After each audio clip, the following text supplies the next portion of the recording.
Bonjour à toutes et à tous, bienvenue dans cette vidéo concernant l'anatomie du membre inférieur. Je vais vous parler aujourd'hui du tibia. Le tibia est un os long, pair et non symétrique. Il forme le squelette médial du segment jambier. Il s'articule en haut avec le fémur et la fibula, et en bas avec le talus et la fibula. Cet os forme avec son voisin le cadre tibio-fibulaire.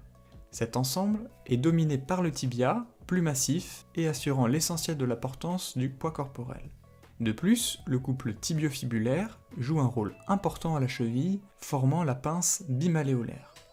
Le tibia possède une diaphyse et deux épiphyses. La diaphyse comprend 3 faces et 3 bords. Nous avons une face latérale, une face médiale et une face postérieure. Concernant les bords, nous avons un bord latéral, également appelé bord interosseux, un bord antérieur, également appelé crête tibiale, et un bord médial. Nous allons parler de la face latérale de la diaphyse. Cette face est plane, lisse, légèrement plus large à sa partie moyenne. Sur les 2 tiers supérieurs, on retrouve l'insertion du muscle tibial antérieur. Le tiers inférieur est libre et répond au glissement des fibres de ce muscle. La face médiale de la diaphyse peut se diviser en 2. Le quart supérieur présente 2 rugosités verticales. L'une le long du bord antérieur donne insertion aux 3 tendons formant la patte doigt, soit en avant le sartorius et en arrière de lui le gracile et le semi-tendineux.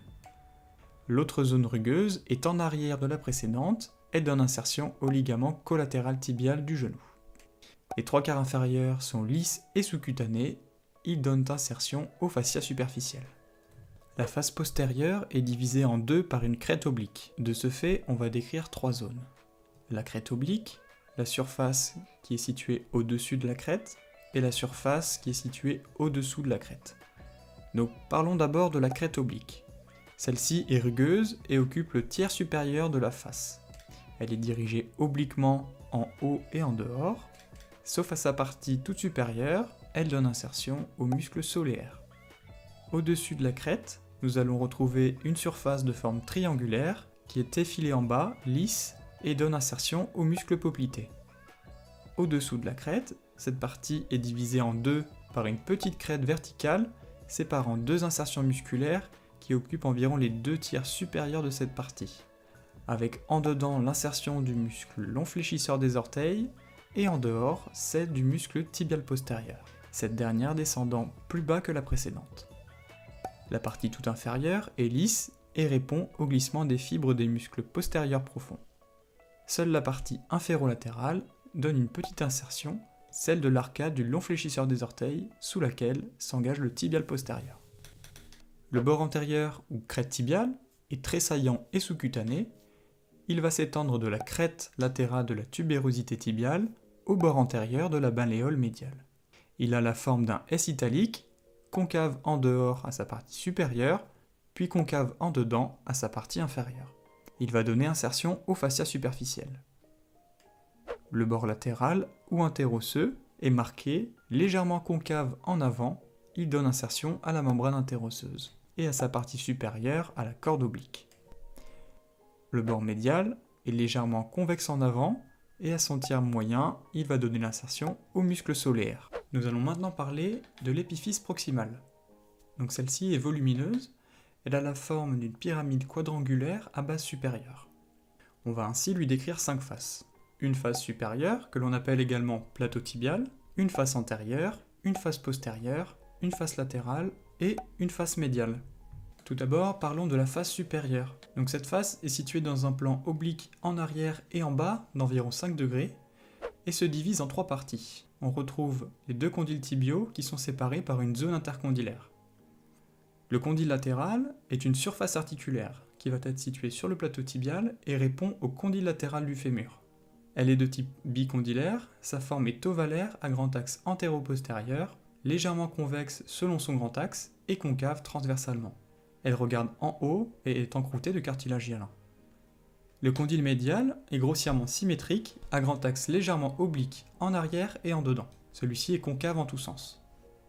La zone intercondylaire, à la forme d'un sablier, on peut la diviser en 3 parties. L'aire intercondylaire antérieure, l'aire intercondylaire postérieure et la zone intermédiaire. Concernant l'aire intercondylaire antérieure, elle est triangulaire à base antérieure et est située dans un plan horizontal. On y retrouve des insertions avec d'avant en arrière la capsule, le frein de la corne antérieure du ménisque médial, le ligament croisé antérieur près du condyle médial et le frein de la corne antérieure du ménisque latéral. Concernant l'aire intercondylaire postérieure, celle-ci est donc triangulaire à base postérieure et est située dans un plan oblique en arrière et en bas. On y retrouve des insertions avec d'arrière en avant la capsule, le ligament croisé postérieur, le frein de la corne postérieure du ménisque médial, près du condyle médial, et le frein de la corne postérieure du ménisque latéral, près du condyle latéral. Donc troisième élément de la zone intercondylaire, la zone intermédiaire. Celle-ci est formée par le massif des deux tubercules intercondylaires, un latéral et un autre médial. Abordons maintenant la face antérieure. La face antérieure peut être divisée en deux parties, une partie médiane et deux crêtes latérales. Sur la partie médiane, nous allons retrouver une forte saillie inférieure que l'on appelle la tubérosité tibiale. Celle-ci est triangulaire à base supérieure et donne insertion au tendon patellaire. Toujours sur la partie médiane, nous allons retrouver un méplat supérieur en retrait répondant au corps adipeux du genou. Les deux crêtes latérales sont divergentes en haut, elles donnent insertion aux fibres directes et croisées des vastes médiales et latérales du quadriceps. La latérale est plus marquée et présente le tubercule infracondylaire où s'insère le tractus iliotibial. La face postérieure, elle occupe toute la largeur de l'épiphyse. On va la diviser en trois parties, une partie centrale, une partie latérale et une partie médiale. La partie centrale va présenter le débordement du ligament croisé postérieur et l'insertion tibiale du ligament poplité arqué. La partie latérale présente deux éléments. En dedans, un sillon oblique en haut et en dehors, répondant au passage du tendon du poplité, et en dehors, une facette articulaire pour la fibula. Cette facette regarde en arrière, en dehors et plus ou moins en bas. La partie médiale présente l'insertion directe du tendon du semi-membraneux. Cette insertion est prolongée en dedans par un sillon horizontal que l'on retrouve en face médiale. La face latérale est mince et forme la marge tibiale latérale. À sa partie antérieure, on retrouve trois expansions musculaires avec d'arrière en avant le biceps fémoral, le long fibulaire et le long extenseur des orteils. La face médiale forme la marge tibiale médiale. Elle est mince et est creusée par un sillon postéro-antérieur donnant passage au tendon réfléchi du semi-membraneux. Abordons maintenant l'extrémité inférieure. Elle est réduite à un pilon se prolongeant en dedans par la malléole médiale. Elle présente 5 faces, donc tout d'abord la face antérieure fait suite à la face latérale de l'os. Elle est lisse, légèrement déjetée vers l'avant. Elle va répondre au glissement des tendons des releveurs du pied. La face postérieure est creusée par 3 sillons parallèles et obliques en bas et en dedans. Ces sillons donnent passage aux 3 tendons profonds de la loge postérieure, à savoir de dedans en dehors le tibial postérieur, le long fléchisseur des orteils et le long fléchisseur de l'hallux. La face latérale, elle apparaît du fait de la présence d'une crête issue à la partie basse du bord interosseux et oblique en bas et en arrière. Elle est donc triangulaire à base inférieure.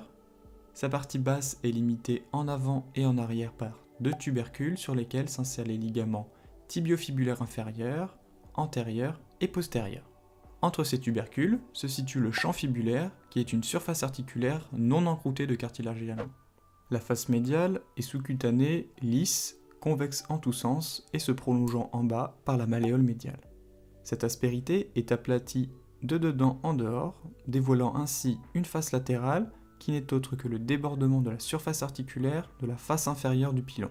Cette petite surface est grossièrement triangulaire, effilée en arrière et répond à la surface médiale du talus, appelée surface en virgule. L'apex malléolaire est bifide. Le bord postérieur est très épais et déprimé en sillon pour le passage du tendon du tibial postérieur. La face inférieure est une surface articulaire située sous le pilon tibial. Elle répond à la trochlée du talus. Cette surface se continue avec la face latérale de la malléole médiale. Elle est partagée en deux par une crête sagittale mousse qui délimite 2 versants, le latéral étant plus large que le médial. L'ensemble est donc concave d'avant en arrière et grossièrement convexe transversalement.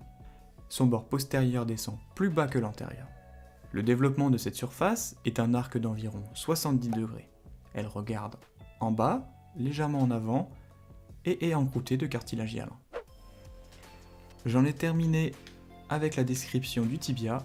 J'espère que cette vidéo vous aura plu. Si c'est le cas, n'hésitez pas à mettre un pouce bleu, un commentaire et à vous abonner. Et je vous dis à très bientôt dans une prochaine vidéo.